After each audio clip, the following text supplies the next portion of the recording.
Police officers in Kern County who have been convicted of a crime or have been dishonest or untruthful on the job are placed on what's called a Brady list.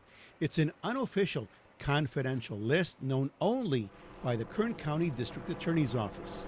Fortunately, the Brady lists don't tend to be very big, I think, in most jurisdictions. Kern County Assistant District Attorney Scott Spielman is the keeper of the list. We asked how many cops in Kern County are on this list. It varies because at any time it can have names added to it, it can have names taken off of it. People may no longer be officers, so they're not testifying. We also asked who is on the list, but under state law, that is not public information. In a 1963 case known as Brady versus Maryland, the Supreme Court ruled that evidence affecting the credibility of a police officer as a witness may be exculpatory and should be given to the defense, hence the term Brady Cops, referring to officers who have been dishonest. And some of them still have a job. One agency where Brady officers are still working, the Kern County Sheriff's Department. I don't have any Brady officers that I've kept since I've been the sheriff for 7 years.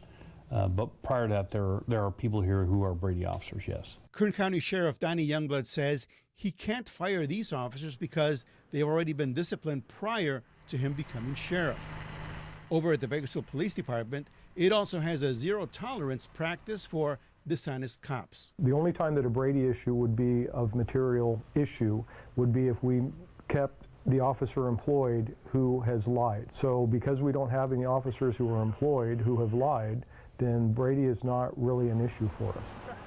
Police officers with credibility issues present a host of problems for their department and for prosecutors. It's pretty devastating when you have a Brady officer because you're kind of limited where you can assign that person.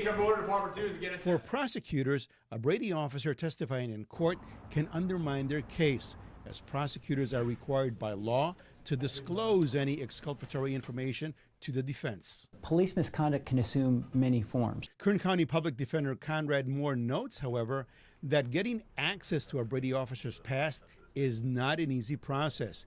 The defense must make what is called a pitches motion to the court for an officer's personnel records, which are fiercely protected under state law. It's a cumbersome process. As I say, it's very limited in terms of our ability. We can't share it with other attorneys or other clients, but it is an important tool in our arsenal as it relates to our ability to protect and defend our clients.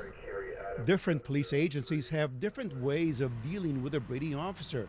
Not all cops with credibility issues are let go. There's a couple ways that a Brady officer can be kept. The head of the organization can accept the fact that they're a Brady and their discipline's less than termination, or they can be ordered back by the Civil Service Commission, hired back. Yes, Your Honor. Not wanting to be blindsided in court by an officer with Brady issues, the Kern County District Attorney's Office requested law enforcement agencies to submit names of officers in their department who had credibility problems. The request was made some 2 years ago. In some instances, we're still waiting to try to get an answer from it, and so it is an ongoing process.